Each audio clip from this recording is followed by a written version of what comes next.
Reliance Jiyona chairman आकाश अंबाणी बुधवारे तिरुमाला स्थित श्री वेंकटेश्वर स्वामी मंदिर पहुंच्या અને પૂજા અર્ચના કરી। तिरुमाला मंदिर અને तिरुपति बालाजी मंदिर तरीके जगविख्यात आ मंदिરમાં पारंपरिक वस्त्रोમાં પહોંચીને આકાશ અંબાણીએ ભગવાન શ્રી વેંકટેશ્વર સ્વામીના આશીર્વાદ લીધા અને પોતાનો સંકલ્પ પૂરો કર્યો। દર્શન બાદ વૈદિક વિદ્વાનો દ્વારા તેઓને રઘનાયકુલા મંડપમમાં વેદ આશીર્વાદ આપવામાં આવ્યા।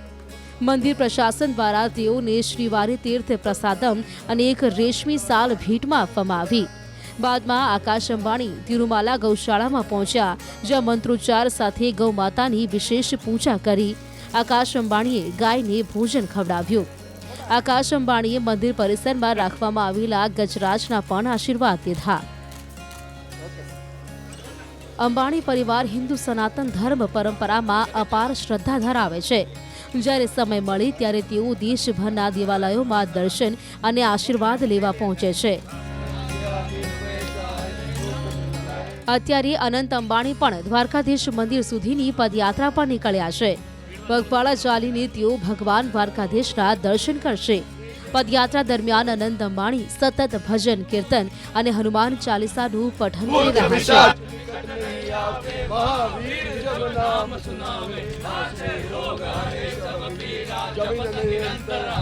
પદયાત્રા દરમિયાન મીડિયા સાથે સંવાદ કરતા અનંત અંબાણીએ કહ્યું કે ભગવાન દ્વારકાધીશ આપણા સૌના માલિક છે। ભગવાન છે તો કોઈ ચિંતા કરવાની જરૂર નથી। મારું યાત્રા ચાલે છે, પદયાત્રા અહીંયા જામનગર અમારા ઘરથી દ્વારકાધીશ સુધી, અને બસ આ બધાના આશીર્વાદ રહે અને શ્રીજી બાબા દ્વારકાધીશના બધા ઉપર કૃપા રહે, આ જ મારી પ્રાર્થના છે। અને અમે હમણાં પદયાત્રામાં 5 દિવસથી ચાલીએ છીએ અને 2-4 દિવસમાં પહોંચી જશું। એ જ દ્વારકાધીશ તો બધાના રાજા છે અને અમારા બધાના એ માલિક છે, ને શ્રીજી બાબાના આશીર્વાદથી એ મને શક્તિ આપી છે ચાલવા માટે, તો હું ચાલું છું અને આ મારું પહેલું વાર છે। અને બસ એટલા જ કહું કે જય દ્વારકાધીશ। શું